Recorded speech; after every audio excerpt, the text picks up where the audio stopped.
haddii aan sii kala qabo arrinta baarlamaanka Soomaaliya heerarka uu soo maray waajibaadka iyo mabaadi'da saaran baarlamaanka xilli baryahan dhinaca kale ay soo ifabaxayaan in baarlamaanka uu xiran yahay sifo aan la garanaynin sida ay ku doodeen qaar ka mid ah xildhibaanada oo sheegaya in iska xiran yahay baarlamaanka Soomaaliya.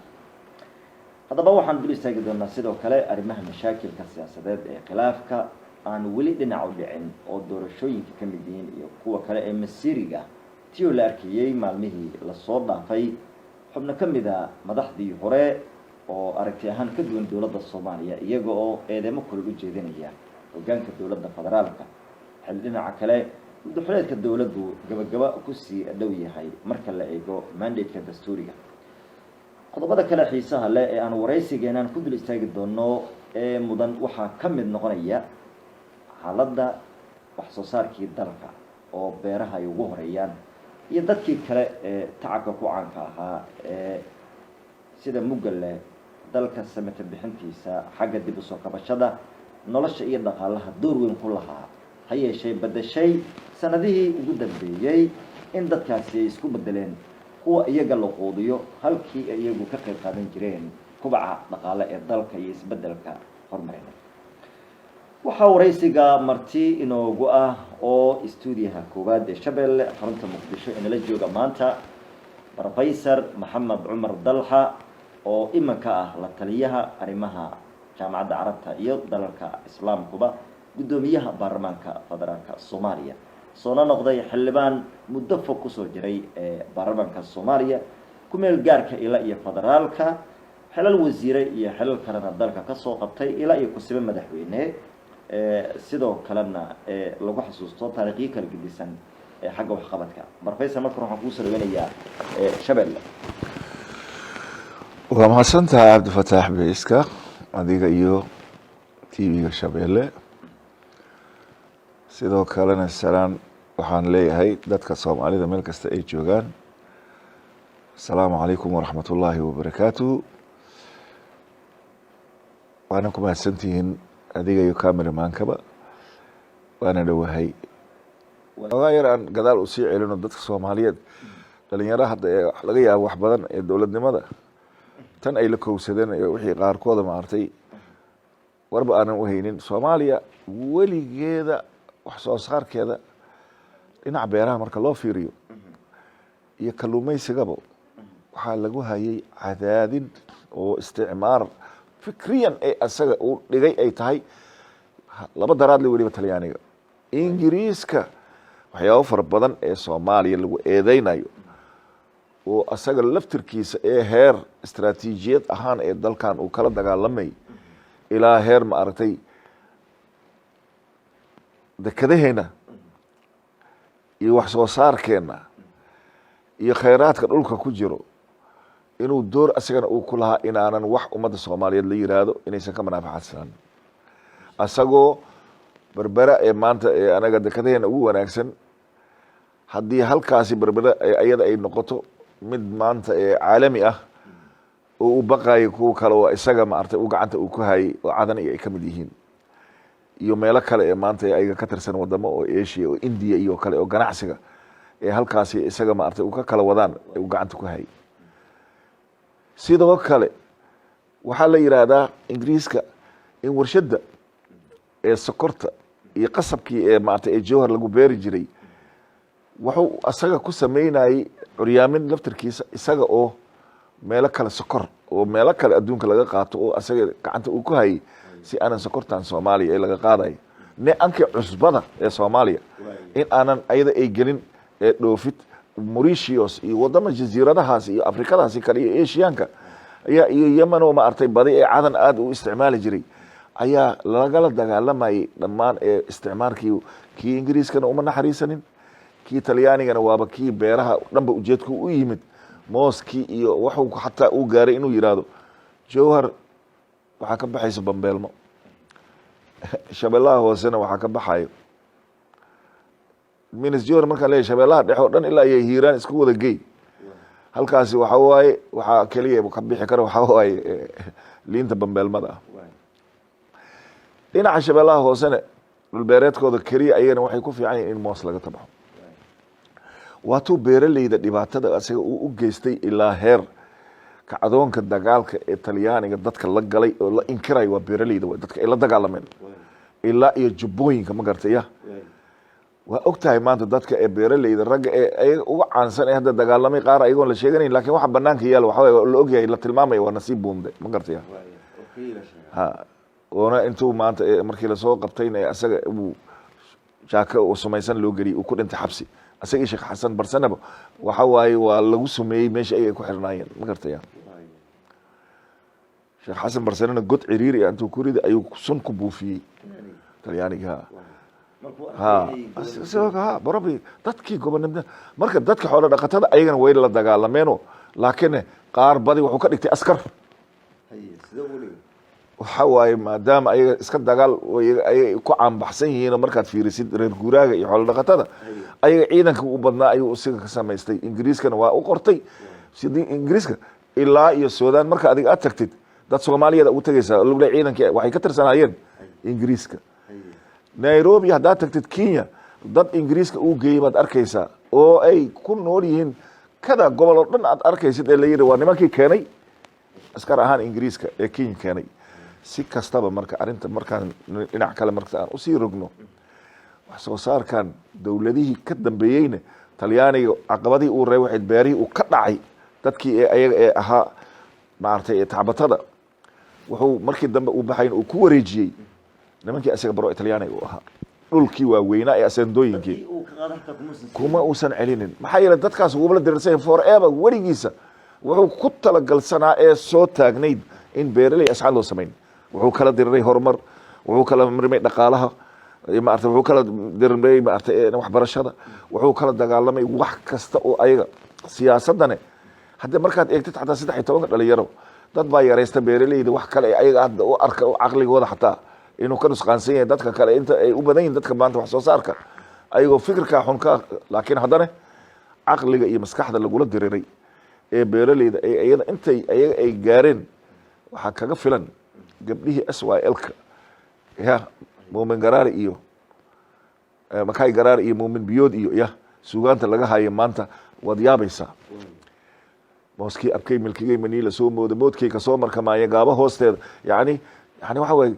ragii kale ayaga Israa'iil ka hayeen suugaanta ay tirinay marka halkaas gabdhahan ay kala magacay Makay way minankayna mooyka aniga muusigada Israa'iil meher leega yeelay ya agare galwiina intay gaalkacay guri leega way Soomaaliya garuun waad gamaysiina gacan dhiiranaada ya marka artay Ali Nuurna kii caay Cabdullaahi Ciise carabkan ka goynayna cadawgayna way ma gartay ya markaas oo dhan dadkaas oo dhan waxay ka hadlayeen dadka beeraleyda ahaayeen oo ay guwaabada iyo dagaalka iyo kulli Talyaaniga marka Talyaaniga dibku asaga dadka uu geystay magdhow xataa ma siinin Soomaa kali asayle wixii uu ku sameeyay dadkii beeraleyda markuu ku xoog batay wuxuu samaystay odayaal dhaqameed oo blockbash la yiraahdo ya oo jeebkiisa oo dadkaasi si ummadaasi maartay oo asaga ay u soo qaybiyaan oo u keenaan si waliba marka waxa waaye beesko dhibaatada ee dadka beeraleyda horta waa mid soo taxanayd dawladihii ama 60kiina wax wanaag ay horumar dadka loo ma sameeynin حتى مشاريع هرمارينات أي وحبرشة أو أي دول كهاد دول بيرات كأدي أركيس مجران إسكولا وين ما لقى سمينين وحبرشة جامعة هذا ما أنت وقت على التلمام كرو هذا لهيسد حتى ما أيضا يعني أركن مركي لقي ما هذا هذا كعانكي مركو يمد حاول بالله دول كهاد الديوان قري بيراه نيول بينتو هكتر هسوقر بيري مركي يسوقرين دتكي سودينتي أنت هكتر أي تاي beertaadii oo adiga beeska waxdana 20 hektar oo beer baad leedahay isku duwaad inaad u geysaa oo wasaaradda beeraha soo sheeg beertaydu waxay ku taalaa sabiid iyo caano intaas oo hektar way kadibna waxa way maxaa imaanayo soodiminkii baad sheegaysaa xagga waxa iga xigo hebel adiga waxa hebel xagga waxa yar fulaan wixii oo dhan kumbaleeta asagoo haysta isku duwaha ayaa wuxuu leeyahay beer waxaan ku hayaa oo 20 hektar ah ee ku taala ma artay afgooye ee ma artay sabiid iyo caano markaasuu leeyahay kaasa ma artay asaga ee wuxuu kala macaamiloonaa iyo wuxuu ka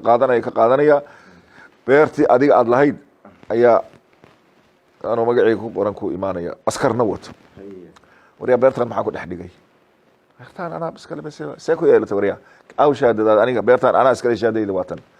bari waxaa iga meel fulaan inta waxaa iga xigo galbeedka ya sidaasa waxaa lagaga dhacay dhul laa cadadan walaa xisaaban ah wixii kalena mashaariic maanta oo ayaga aan looga faa'iideynin ayaa la sameeyey oo mashaariic karaash program iyo libsooma iyo waxaasoo dhan iyo kulli hadda markaad eegtay shabeellaha hoose meelaha ugu badan waay haddana dhulka gacanta wuxuu ugu jiraa 80% dhul sharci dare lagu qaatay ma gartaya xuseen kulmiye afrax la naxariista ayaa wuxuu soo saaray walaal uu yiri 10 ma artay kilometer miya wax hadii aan webiga ka soo kacayso cid la siin kar mal wuxuu geed irmaan wuxuu neef irmaan uu yahay ninka beeralayda ah ya sababtoo beeruhu markay duuroobaan waxa la yiraahdaa afuga laga dhigaa marka afug laga dhigane hadhowdi beerta haddana kaas loo geed qaadaa waxa laga dhigayaa mid sida ma artay waxay u noqonaysaa fertilizer oo kale ma artay bacrimin oo kale ay u noqonay beeralaydi marka waxa waay dawladii wixii loo keeno oo mashaariic ah oo horumarineed ee beeraha ah bangi haduu yahay oo bangi horumarinta beeraha la yiraahdo ama cagafyo iyo makiinooyin iyo wixii kale iyo dadkii beeralayda lama siinayo waxa laga dad xoolo dhaqataa in la siiyo weligooda ma ayan helin wax ay ka hormaraan ama water pumps oo irrigation lagu sameeyo ee waraabka matoorada loo keeno ma aanan helaynin mana la siinaynin dadka beeralayda 80% rag kala iska wato oo ayaga iskaashatooyin la dhisayaa nin aan weligiis beer falanin waxa laga yaabaa madax inuu ka noqdo ama qaab kale oo ayaga wax allaale marka hadii maanta kalluumaysiga iyo beeraha iyo xoolaha saddexda section ee ugu waaweyn ee Soomaaliya nolosheeda ku tirsan tahay way ee la horumarin lahaa Soomaaliya maanta xaqin joogleen habanoo dambeeyana kuwa dhulka hoostiisa ay ku jiraan ee lagu haysto marka ma aysan jirin wax maanta beeralaydan marka siyaasadan waa wax isku xiran taxana ah waa qori isu dhib way fahamsama beeralaydi mar dagaal ayaga ma artay dhibaato ayaga maanta marka fiirinin beertiisii iyo cambihiisii iyo babaygiisii zaytuunkiisii isbaandheeskiisii bocorkiisii adduunkiisii bakaartiisii wixiisii oo dhan iyo mundulkiisa is ag yaalaan hatta wuxuu maanta beeralayda maxay ayaga ay u dagaalamay waayeen oo ay u culus yihiin la dhahay waxa waay nin wixiisii oo dhan asaga ma guure oo aan la guurguuri karin nimankii marka waxa waay dhibaato waa ogtahay wixii la sameeyay ambayaashii inta la jaray ayaa waxa laga dhigtay ma artay geedo ma artay oo sariir dhuxul ahaan loo shitay waxa soo dhan waa dhibaatooyin ayaga maanta ay ku dhacay ay maanta ay beeralaydi haddana cid maanta ayaga arintaasi ka yaani caawinaysa aanan jirin haddana siyaasadda cusub hadda la keenay marka waxay tahay in la yiraahdo markii ha soo barakacaano xiriir meelaha laga ooto sidii animal farm oo kale zuugi oo maartay xayawaanaadka lagu xareynayo amal dadka waa soo barakaceen in la yiraahdo qaarkood baawur loo diro la yiraahdo inta keena mashaariicdii development-ga in lagu bedelo maalin walbo kuwa oo ma aragtay oo gargaar ee ma aragtay oo emergency la dhahayo oo been ah oo aan dadkaasi marka webigi balfiiri maalin walba uu fatahmaya wax dayactiray ma aragtay mana la tira marna waa eber marna waa waxa waay dadkii beeraha eelka u ahaa waxay abuuraan iyo waxay soo saaraan waa la rabaa laakiin ayaga inay horumaraan oo fiir yahay Holland hadaad 5 hektar beer hadaad haysatid iyo 10 saacadood oo ma aragtay oo adiga aad haysatid caanaha iyaga ee laga dhoofiyo oo ma artay ee wadanka inta loogu keeno waxa laga yaabaa in 5 hektar haysto halkaana nin 40 30 50 haysto ayaa maanta asaga wuxuu beerta xataa ku tacba aanan heli karin suuq aanan u helaynin lagu jabina markii asaga xataa xoogaa yaro liin iyo waxba ma artay suuq yeesha la yiraahdaa waa lagu dul keenaya wax waliba marka goorma waxa cadaadiska lagu hayo waa wax wadanka ka go'an way ma gartay ma mid ayaga loogu darnaanay kariya wadanka lagu burburinaya marka wax soo saarkiisa wadan la burburiyo gacantu horsanaano and hunger is not free ma gartay nin gaajisana gob ma in WFP ay ku keento wax markii galeydaad ay baxdo ayada ku baabiinayso kaalmadiga oo malinayso ama qamadi lagu keeno hadda maanta daan marayn in cambe laga keenayo Masar iyo laga keenayo ansalaato iyo laga keenayo Kenya iyo muus oo laga keenayo ma artay Uganda yaana baday way marka ma jiro looma fiirsanayo hatta dadka ay loo magacaabayo oo meelaha ay ku haboon yihiin it's not a right man in a right position maxay ka dhigan tahay in wasiir waxbarasho oo wasiir beeraha iyo waraabka iyo waxaas oo dhan ku magacaaban haddana aan dhibaatada noocaas ku baraarugsaneen marna aan la arkin asagoo beeraley booqanaya gobol kamid ah goboladan tirada badan ee Soomaaliyeed maxay ku dhici kartaa isleedahay marka mudnaantaas inaysan dawladda bixin maadaama wasiirka dowladdu dhan matalayo madaxda kale dowladdana laga yaabo siyaasadda arrimo kale inay ku mashquulsan yihiin maxaa keeni kara mafahamkii baa yar ma mudnaan baysan u lahayn arrimaha noocaana maxaa ugu cambadis leedahay professor Soomaalidu waxay tiraahdaa mudaci midba meel mudan haddii kii beer soo bartay loo dhiibo wasaaradda xanaanada xoolaha kii xanaanada xoolaha soo bartayna wasaaradda beeraha la geeyo kii dhaqaalaha soo bartayna la geeyo wasaaradda waxbarashada kii wasaaradda waxbarashada soo bartayna la geeyo maartay dhaqaalaha iyo bangiga maartay iyo meeshii kale ee la dhigi karo xataa wasaaradda maaliyadda nidaamkan dowladda hadda mid nagu ugub ah ma aha hadda fiiri wasaaradaheena markaad aad isku balance garaysid waxaa jiro dad wasaaradda ayaga loo dhiibay allay leed waa dad ku habboon ee hawshaasi dad khibrad soo lahaa ee weligooda kusoo dhex jiray waaye tusaale uga soo qaaday wasaaradda waxbarashada faarax cabdiqaadir bays waxbarasho oo dadkii burburka markii la gaaray ilaa yowmana haada kusoo dhex jiray qof weliba maanta marka ula tacaamulayo wax u yaqaano kula tacaamula meelo fara badan oo aniga ee dibadaha ee asaga ee hadda xiriir ee dowladdeena ay iyada la soo samaysay dhinaca waxbarashada yacni ninkii ku habboonaa baad wasaaraddiina waxbarashada keensateen laga yiri baa jirta kartiya sida barkee asaga u yaqaano trikyada ee maartay waxyaabo badan barkee ninkan nin aqoon hoose ee durugsan ilaa heer maartay bayskeedii maartay ee dalkan maartay dib u dhiskiisii kasoo wada bilaabeen bay ahayn dad badan oo sidaas oo kale ee maanta joogaa jiro haddee kulli markii adiga kama soo qaadi maanta wasaaradda warfaafinta daawud aweys oo kale matalan markii la yihahdo ninkan waxaa la yidhahdaa ninkan warfaafintu ahaa marna afhayeen u ahaa marna waxaa waaye African Union marna idaacadaha caalamiga maartay mid ka mid ah ayuu wuxuu ahaa reporter laakiin dad aan qaarkooda ee takhasusyadooda aan la garanayn yani haddii maanta ee wasaaradda caafimaadka la geeyo nin caafimaad yaqaano wuxuu garan karaa wax badan dowladdii siyaad bare allah u naxariistee ayaa cumar xaaji masalan nin la dhihi jiray ayaa muddo intuu xiray ayuu markii dambe markii lasoo daayay ayuu wuxuu ka dhigay wasiirka caafimaadka wasaaraddii markuu la shirayay wuxuu yidhi aniga dhegeysta waxaa la isoo baray sida dad loo laayo oo naf loo jaro idinkana waxaa la idin soo baray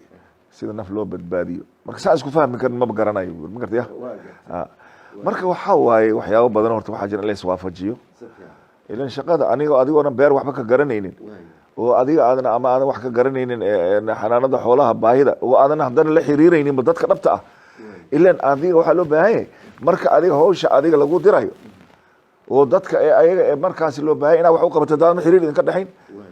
soomaalina waa isnaqaanaa laablaabkeeda xataa waktigii maxamed siyaad bare baabuurtii la keeno land cruiser gada soo baray galey markay lahayd alaa naxariistay fanaanadeeni dee waxaa la siinay waxaa la shardi ninka beeraleyga ee amaha la siinaya waa inuu guri sar ah u yeeshaa waa in heerkaa yeesha yani waxaa lagu cajiis gelinaa koo aanan mudul xataa qabin ayaa lacagta intuu soo qaato ay land cruiser ku gadanaya magartay waxaasoo dhan waxa waaye waa nidaam xumo oo ayaga u baahan qaab dowladeedkeena in laga ilaaliyo nimanka duulaanka ku ahne wadankeena wax soo saarkiisa ma aha cadow ee dadka beeraleyda ee masaakiinta ama dadka warfiir wasaaradda kalluumaysiga doomanaa la keenay baad maqlaysaa oo loogu talagalay in lagu caawiyo dadka ee maartay ee masaakiinta ama iskaashatooyinka kalluumaysatada nimana weligooda kalluunsanka qabsada jira markii ay cunayaan ay jiraan kalluun baxa ayaa haddana la siinaya doomankii ayaa qaadanaya waxaas oo kale gaadiid cagaf imaanaysa nin baa la siinaya markaasuu garaashkiisa dhiganaya ama wuxuu ka kiraynayaa ninka miskiinka ee beeraleyda intaasoo saacadood intaasoo bixi maanta halkii saac meeqa mataqaana waa 500 kun waa markay ugu yartahay xaguu ka keenaya miskiin beeraley 500 kun cagafyadii keenta meeqa jeera turki cagafay keenta laleeyahay meeqa jeero mashaabiic aan maqalnaa water pumps ma artay ama waxaa la keenay matoorada ma artay waraabka oo la xayeysiinaya waxay keeneen ya World Bank markuu dhameeyay wax allaala wixii loogu fiiri aniga London baan tagay aniga oo shir ka qayb galay nin saaxiibkii Allah u naxariisto daahir la dhihi jiray oo barnaamij carabi isku jirnay 50 milyan ayaa Soomaaliya la siisay ee malaariyada lagala dagaalamo ayaa pamphlet-ka meesha ku jira ayaana laga sheegay meesha horteena markaasaa waxaan idhi aniga baarlamaanka soomaaliya ka tirsane accountable ku ah kur joogtayna kule xukuumadde noo sheega cidda ee maartay idinka aad ku salinteen maya anaga saa ninkii meesha WHO markaas matalaya markaasuu yidhi anaga dawo war waxaan idhi saa kama wada aniga mashruucaas meesha lagaga fuliyay 50 milyan ah degmo ama tuulo ama gobol Soomaaliyeed sheega halkaasaan anaga aan ku bixin aniga ka imid in intraibran area dhulka labada webi ana dadka ka soo meesha kaneecada ee ayada ay dhibana ay u tahay ma gartaya iska dhaafaan hatta ku meel aanan ahayn marka sheega wixii la doonaa ahaato wuxuu yiri wallahi aniga meeshii aan fadhiyo doonar iska ma fadhiyo dadkii lacagta bixiyay ee laga qaaday 50 milyan way yaabeen indhahay kala taagan oo meeshii waxa bilaabatay shusho ninkii wax uu sheegay hadalkiis markii la garan waayay dhowr jeer aan sheegay waxaan banaanka markaan u soo baxnay shirka uu soo dhamaaday ayaa nin ii yimid oo halkaasi oo 80 iyo 90 maanta haduusan sigaynin buugaagtiisa ee diyaabaysa markaas wuxuu yiri kalimada adiga meesha ka tiri waxay yeelatay maartay saameyn xoog leh way fahamsan laakiin hal ma ku weydiyaa buu yiri ma ku sheega ma qaadanaysaa haaway be careful you know ilaali martaya heerkaas ay baan war xaqiiqadii wadanka ummadan hadaa adiga u doodid ama dalkaaga difaaciisa oo adiga xataa meel la soo taagtid qolana waxay ku arkaysaa wax kale caqabadaha marka ninka mas'uulka ah ee xataa geesinimo inuu ka hadlo oo meel fagaarayaal ah anaga 55 dawladood markay u yartahay ayaan shirar u tagay waligay aniga uma jixin waxyaabaha ay haystay kamid tahay oo bari dhaweed idinka aad filiseen in aniga Nairobi gali waayo ma gartaya markii la baarbaarayna markii dambe wax sheego oo anaga ee qiil la yiraahdo la waayo oo la yiraahdo qaarkood nin walba yiraahdo wariya barigi ee xagga ka dhaxeeyay maartay labada dhinac martay xiisadaas war aniga xilwaan baarlamaan ahay mowqifkayga iyo dadka dawladeena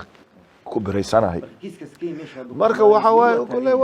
wallahi dawladda Soomaaliyeed iyo ayaga laba dawladood ay ka dhaxaysa dawladdan shaqo ma kulay dawladdan hadda joogto ma gartay hadda